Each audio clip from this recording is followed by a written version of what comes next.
आप कैसे देखते हैं इस बयान को? देखिए, मैं दूसरी बात कह रहा हूं, अगर मुद्दे हावी हैं, अगर बेरोजगारी का मुद्दा है, किसान का मुद्दा है और बाकी मुद्दा है, तो फिर ये जाट, मुसलमान, गुजर, बेशक ये राजपूत, ये ब्राह्मण, ये क्यों हो रहा है? तो कहीं ना कहीं देखिए, एक चीज आप समझिए कि इस देश का किसान कभी खेती के मुद्दे पर वोट नहीं करता। जब वो वोट करने जाता है तो या तो जाट होता है, या गुजर होता है, या राजपूत होता है, या मुसलमान होता है, या कुछ हिंदू होता है।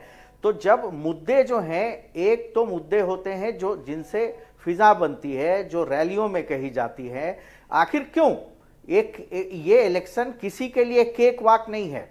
और आखिर क्यों अखिलेश और जयंत दोनों इस काम में लगे हैं कि जाटों और मुसलमानों का गठजोड़ बन जाए?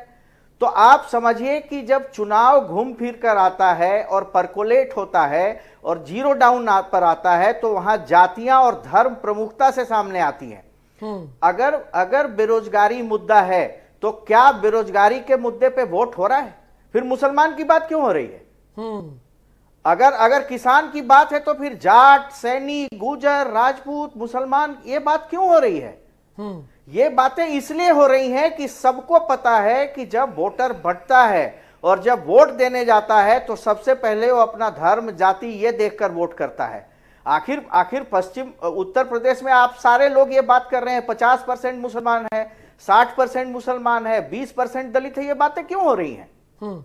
फिर ये बातें होनी चाहिए, इतना परसेंट रोजगार है, बेरोजगार है, इतने परसेंट लोगों को। इसलिए हो रही है कि वर्तमान मुख्यमंत्री नहीं, कह रहे हैं कि इतने 80-20 परसेंट का लोग मामला है, महंगाई से व्यथित असदुद्दीन हैं। ओवैसी कह रहे हैं कि एक दिन हिजाब पहनी बच्ची बनेगी प्रधानमंत्री। बातें इसीलिए हो रही है ना, ये नेता ही तो बातें फैलाते हैं। कहने के लिए नहीं, कहने के लिए बातें बहुत अच्छी लगती है। क्या किसी सर्वे चैनल ने यह सर्वे किया कि बेरोजगारी के मुद्दे पर कितने लोग वोट डालने वाले हैं? आप अंत में जब आते हैं, जब ये चुनाव परकोलेट होते हैं, ग्राउंड पे आते हैं, तो ये जातियों में, धर्म के खानों में बंटे होते हैं। और ये जो पश्चिम उत्तर प्रदेश का सेकेंड फेज का चुनाव है, उसमें जबरदस्त धार्मिक अल्पसंख्यक ध्रुवीकरण हुआ है और वही काम कर रहा है। और अखिलेश जी को, जयंत जी को उसी ध्रुवीकरण का भरोसा है। बिल्कुल, आप समझ लीजिए, इनके ट्रैक भी कोई अच्छे नहीं रहे। तो ये बातें जो कही जा रही हैं कि ये फिजा बन रही है, वो फिजा बन रही है, तो वो सब सिर्फ कहने की बातें हैं। सुशील जी, मैं आपको भी जोड़ता हूं, अल्पसंख्यक ये सुनने में अच्छी लगती हैं, ये सुनने में अच्छी लगती हैं। आज आप आखिर ये बात क्यों हो रही है कि 50% से ज्यादा मुसलमान है? क्या मुसलमानों को लाभ नहीं मिला? चलिए सुशील जी, आपके पहले रामदत्त जी कुछ बोलना चाह रहे हैं। मैं आ रहा हूं, रामदत्त जी अपनी बात कहिए। हाँ, इनसे मैं ये जानना चाहता हूँ कि ये अल्पसंख्यकों का ध्रुवीकरण क्यों हुआ है? ऐसा क्यों लगता है? क्या इसलिए है कि सरकार ने मुस्लिम कम्युनिटी को टारगेट किया है, उनके खिलाफ एक अभियान लगातार चल रहा है हर चीज में? क्यों ध्रुवीकरण है? वजह क्या है? संजय बेचन जी, आपसे ही सवाल है। ये मुस्लिम ध्रुवीकरण हमेशा बीजेपी के खिलाफ है। मुस्लिम ध्रुवीकरण हमेशा बीजेपी के खिलाफ होता है और उनका एक घोषित नारा होता है कि हम बीजेपी को वोट नहीं देंगे। ये एक स्वाभाविक इनबिल्ट ध्रुवीकरण है। आप चाहे उनको कितना खुश कर लीजिए। एक चीज समझ लीजिए, अब हम सारे पत्रकार लोग बैठे हैं और हमको इस बात से बिल्कुल गुरेज नहीं करना चाहिए बात करने से कि मुसलमान कभी अपने को डेवलपमेंटल एजेंडा से नहीं जोड़ता।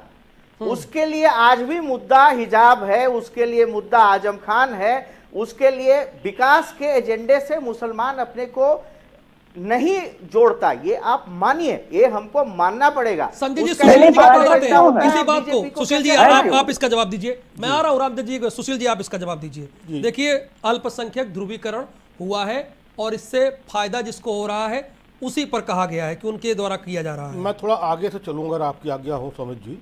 अभी रामदत्त जी ने कहा एक बात भाजपा के बारे में, एकदम तय है, ये परसेप्शन बिल्कुल बन गया है कि भाजपा अगर बैलेंसिंग हुई तो बार्गेनिंग करेगी, बिल्कुल बन गया है। और बार्गेनिंग किसके पक्ष में करेगी ये भी एकदम सब लोग अपने हिसाब से समझ चुके हैं, जितने लोग हैं। इसलिए वो इसीलिए मैंने कहा 1 to 1 होगा, इसीलिए मैंने कहा। अब दूसरी बात, कहां बार्गेनिंग करेगी, जरा आप समझाते जाइए ना दर्शकों को।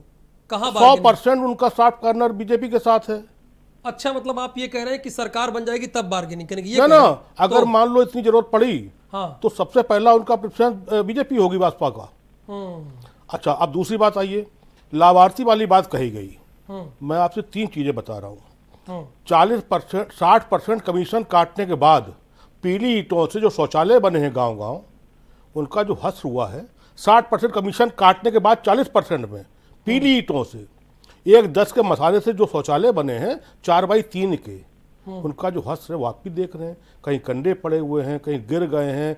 अच्छा, दूसरा, जब वहाँ सफाई व्यवस्था ही नहीं है तो वहाँ इतनी गंदगी, हफ्ते भर बाद शौचालय खत्म हो गए, फीता कट गया, नाम हो गया, जे हो गया, काम खत्म। अब आइए दूसरी बात पे, उज्ज्वला सिलेंडर एक दे दिए, उज्ज्वला उज्ज्वला उज्ज्वला, लोगों ने आधा सिलेंडर काट के उस पर मट्टी लगा के उसको चूल्हे बना लिए।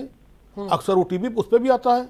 तीसरा आइए राशन, राशन और पैसा, वो जरूर बोल रहा हो, वो बोलेगा भी, तो सीटें उनको मिलेंगी भी। तो सबसे बड़ा फैक्टर है, मैं अभी बात में वहां पे आऊंगा आपके सवाल पर। 6 प्रतियोगी परीक्षाएं एक दिन पहले लीक हुई हैं।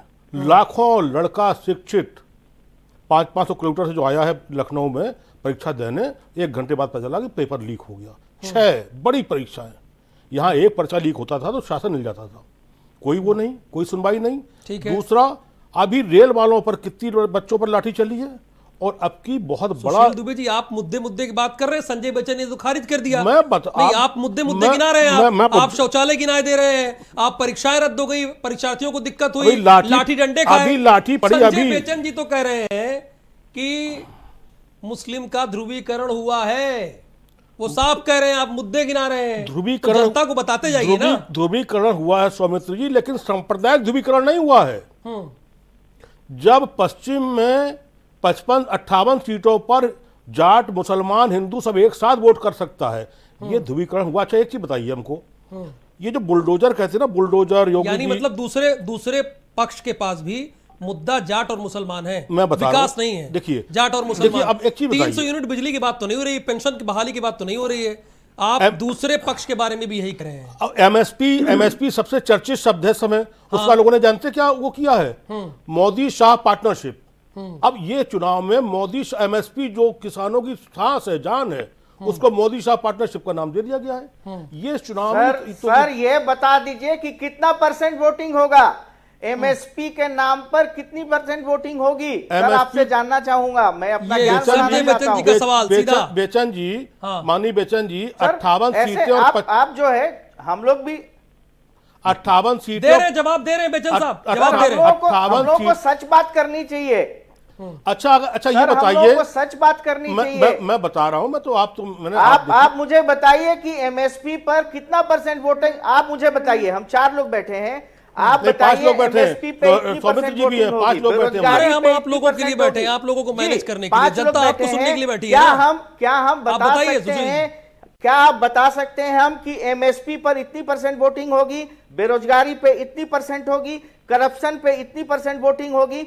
इसके बजाय बात करने के कि मुसलमान 50% है, दलित 20% है, फला इतना % है, क्या हम इस तरह की बात कर सकते हैं? अगर इस तरह की बात कर सकते हैं, आपकी बातें स्वीकार करूंगा। नहीं बेचन जी, मैं उस पर आ ही नहीं रहा हूं कि 50% मुसलमान और 60% हिंदू, 80-20 पे आ ही नहीं रहा हूं। 80% समस्या, अगर योगी 80-20 की बात कर रहे हैं तो 80% समस्याओं की बात कर रहे हैं उत्तर प्रदेश की, और 20% निराकरण की बात कर रहे हैं।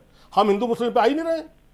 हम भी समझ रहे 80-20 क्या होता है, लेकिन मेरे हिसाब से उत्तर प्रदेश में 80% समस्या है। आप तो बंगाल से लेके आ रहे हैं, फिजा की बात कर रहे हैं, पता नहीं। बिल्कुल आप सर, आपने एक नया पर्सपेक्टिव दिया है, आपको बहुत नमस्कार करता हूं मैं, और आपसे समझना चाहता हूं कि कैसे वोटिंग होगी। अरे आप इतने सीनियर पत्रकार हैं महाराज, आपने बंगाल को समझा नहीं, पूरी दिल्ली वहां पड़ी हुई थी, पूरा देश पड़ा था, हर हर मोदी हो रहा था, फिर वहां कैसे हुआ? अरे नहीं सर, आपने नया पर्सपेक्टिव, आपने नया पर्सपेक्टिव दिया है, समझने की कोशिश करेंगे आपसे। मैं बता रहा हूं आपको, मैंने कहा ना कि आपने जिनकी पीठ लाल हुई है की बात कही। अच्छा अगर एक गृह मंत्री देश की ये कहें कि हरीश रावत को धोबी का कुत्ता, ना घर का ना घाट का, ये कहीं ना कहीं बेचैनी तो है। अगर योगी जी ये कहें कि गर्मी सर्दी ले जाएंगे, ये कहीं ना कहीं बेचैनी तो है। आप उनके भाषा से दुखी हैं, आप योगी आदित्यनाथ के भाषा से दुखी दुबे। एक संत को, एक मुख्यमंत्री को, अलग बात। अच्छा हमें एक सवाल का जवाब दे दे कोई यहाँ पर। वो अलग अब बात वो आपसे सवाल पूछ रहे हैं, आप उनसे पूछ रहे हैं, तो ये क्या, ये क्रॉस क्वेश्चन हो रहा है। बेचन जी, आदरणीय बेचन जी, आप बताएं, ये कहा जाता है योगी जी बुलडोजर, कानपुर के इस तरफ, चलिए, थोड़ी देर के लिए इस बहस को मैं रोक रहा हूं। कानपुर के इस तरफ बुलडोजर कहां चला थोड़ी है? देर के लिए आप गृह मंत्री की बात कर रहे थे, मैं नहीं कह रहा हूं, वही झांसी संबोधित कर रहे हैं, उनको जरा सुन लेते हैं।